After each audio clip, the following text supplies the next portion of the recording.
o meu comentário seria um pequeno grão de areia, mas é um testemunho. O ser humano passou por toda essa evolução, podemos até acrescentar a Revolução Industrial, que trouxe muitos benefícios, né?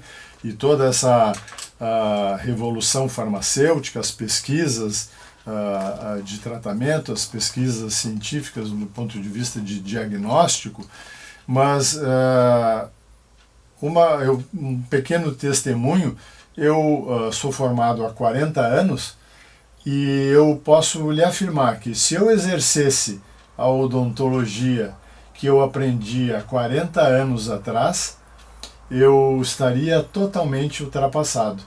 É uma comprovação da evolução da ciência, da evolução do ser humano. E também lembrando que, na medida em que o ser humano ele vive mais, a questão emocional e psicológica, ela se torna cada vez mais presente. Mas isso é conversa para um outro dia, um novo episódio. Mas eu teria uma pergunta agora. Como é que, em termos gerais, como é que o senhor definiria a velhice? Olha, querido doutor João Emílio, uma coisa eu posso lhe dizer desde o início. A natureza, ou se quiser, o plano genérico do Criador, teve recurso a uma coisa genial. A gente não nota que fica velho. A velhice, de certa maneira, é uma hóspede da gente que chega no último momento e diz com a maior tranquilidade: estou aqui. Na realidade, eu tenho 92 anos. Meus amigos estão todos espantados de que eu seja não só lúcido, não só mentalmente com uma memória que, aliás, eu sou obrigado a dizer que sempre tive muito boa, né? Mas que eu estou ainda escrevendo, produzindo poemas, produzindo textos e assim por diante. Então vocês veem, eu de repente estou no alto, no píncaro, vamos dizer assim, de uma montanha, e olho para baixo e digo: mas como cheguei até aqui? Aí vocês podem me perguntar: mas professor, o senhor nunca teve nenhuma doença? Não, até tive duas. Uma que foi um câncer... Uma gripe? Um câncer aqui cervical, do qual fui operado pelo doutor Molinari, Salgado Molinari, maravilhoso.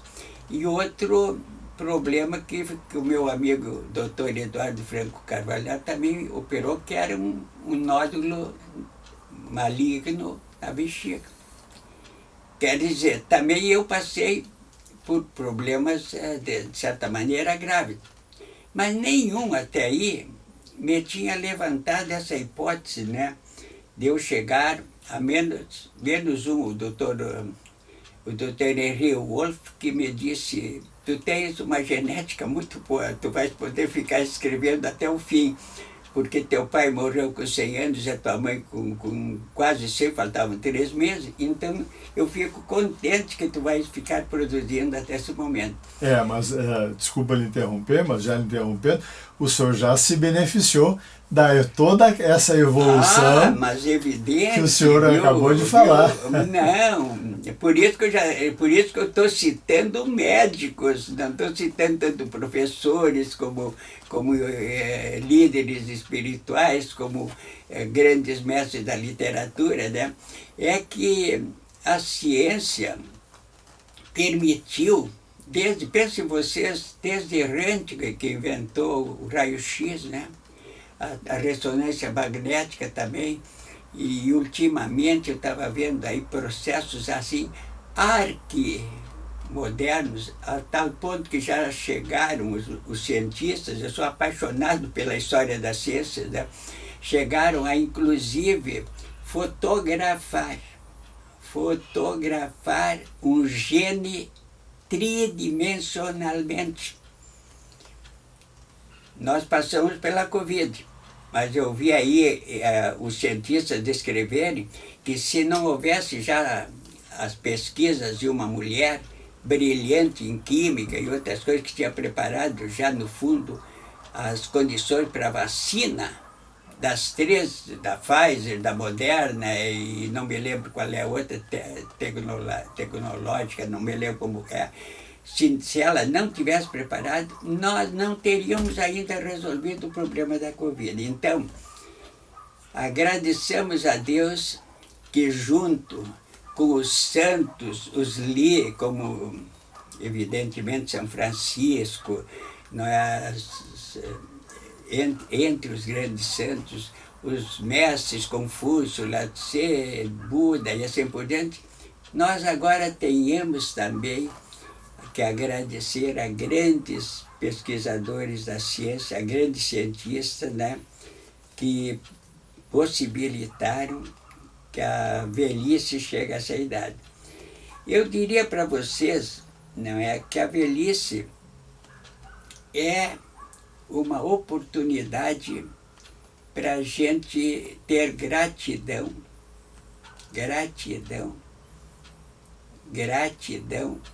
a um número inconcebível de pessoas e às vezes até a coisas que foram inventadas. Eu fiquei emocionado porque o Carl Sagan, que é o astrofísico que eu já me referi, né? O Carl Sagan foi agnóstico, ou até ateu, diria, até o fim. Mas olhem aqui, esse texto aqui que ele deixou no seu livro, O Mundo Assombrado pelos Demônios. Meus pais morreram há anos. Eu era muito ligado a eles. Ainda sinto uma saudade terrível. Sei que sempre a sentirei. Desejo acreditar que sua essência, suas personalidades, o que eu tanto amava neles, ainda existe, real e verdadeiramente, em algum lugar.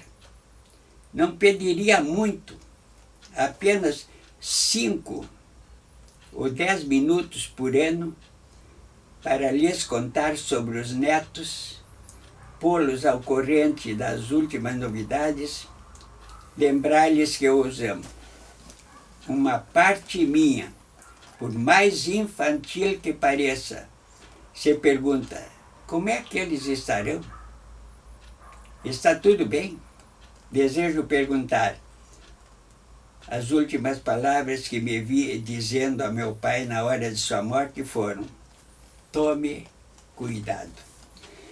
Uma declaração assim de um astrofísico, pensem vocês, um homem que deu até as conferências GIFO lá em Glasgow, um homem que diz isso, está revelando claramente, ao chegar à sua idade, ele morreu com 62 anos, depois de 3 enxertos de coluna, de um câncer, não pôde vencê-lo. Eu acho, viu, que a velhice é uma ótima oportunidade de a gente ter gratidão para com aqueles que nos trouxeram a vida, que nos alegraram da vida, que nos facilitaram a vida, que nos levaram a bons sentimentos e boas emoções, e, em particular, de uma maneira especial, aos grandes líderes religiosos, aos grandes artistas das artes plásticas e da música, especialmente da música, e aos grandes anônimos, que são nossos amigos e amigas. Muitos deles nos dão uma afeição especial. Então, a velhice, em primeiro lugar, é uma oportunidade de gratidão. Em segundo lugar, não vou também ser tão otimista. A velhice, eu andei vendo até dentro da Bíblia o que a velhice é. E eu vejo que a Bíblia apresenta duas faces. A face negativa da velhice e a face positiva. Negativa, todo mundo sabe. É coluna, é deslocamento difícil. O meu pai, que tinha muito senso de humor... Bom, isso eu posso falar com propriedade, sobre coluna, né? E deslocamento difícil. E meu pai, que tinha um senso de humor muito grande, ele me dizia: filho, durante a vida em geral, a gente pergunta como é que vai. Mas quando a gente chega na minha idade, que ele chegou a 101 anos, né? A gente só pergunta, onde é que não dói? Então vocês veem que eu dou uma definição da velhice, não só cronológica, mas também, além da gratidão, não é? Tem as consequências negativas da velhice dela. E aí eu tenho notado que a Bíblia dá muito valor. A Bíblia, vamos dizer assim, ela insiste muito que as pessoas tenham um compromisso com as pessoas mais velhas. Por exemplo, a Bíblia insiste que a gente honre não só os pais, mas os netos, os avós, porque são os avós que cuidam dos netos em geral. Então eu diria assim que a velhice, além, portanto, da gratidão, além, portanto, das consequências negativas que ela tem, uma pessoa me dizia, mas como é chato, professor, a gente ser velho, né? Eu sou obrigado a concordar. Em algum sentido, é muito chato. E até diria para os meus amigos que estão me ouvindo, cuidem de uma coisa. A maioria das pessoas pensa estar vacinada contra o tédio. Não está. A maioria das pessoas vai descobrir, de repente, que o tédio é uma consequência da velhice. Por quê? Muito simples. Tu não pode sair de casa a não ser acompanhado. Eu tenho até um amigo que me acompanha para as livrarias, né?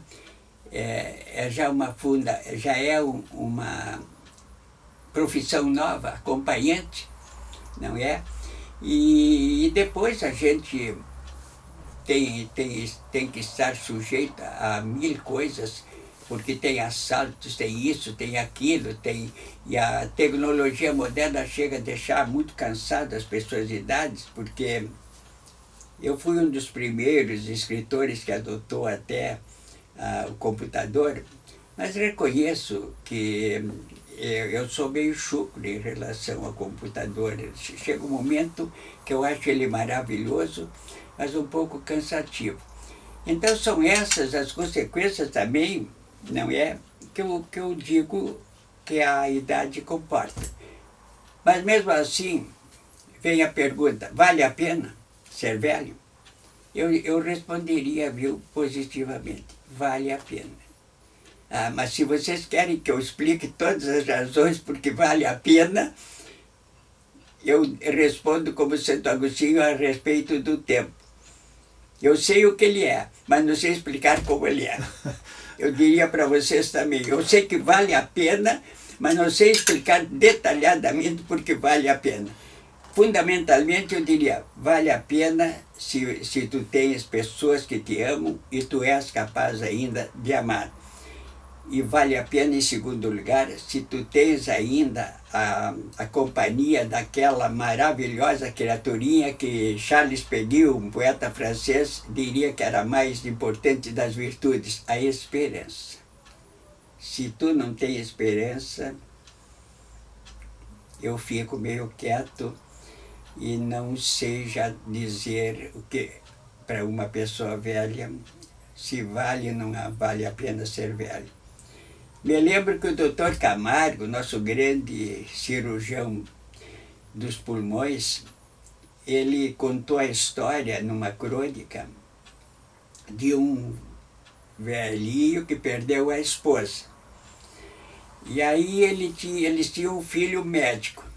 E por causa da Covid... Só que açúcar ou nada? Por causa da Covid, esse médico que atendia no pronto-socorro e tal, não ia mais visitar o pai. Aí o pai disse assim: prefiro que tu me tragas a Covid, mas venha me visitar a me deixar sozinho. O ser humano, já no Gênesis, foi dito pelo autor, inspirado por Deus, que não era bom que o homem ficasse só. E por isso, depois de Adão ter dado o nome a todos os bichos, não encontrou nenhum parecido para viver com ele. Aí que Deus, então, segundo conta o autor em forma poética, tirou-lhe uma costela e daí fez a mulher. Notem bem uma coisa que eu poucas vezes os autores esqueceram, sublinharam.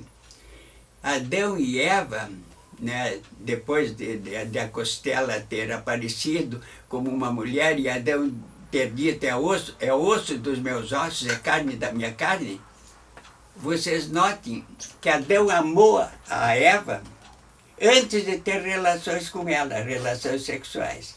Quer dizer que o amor veio primeiro, depois é que veio o amor da reprodução, crescer e multiplicar-vos, que hoje é supervalorizado, não é? Mas era bom que os homens e as mulheres descobrissem que o amor veio por primeiro.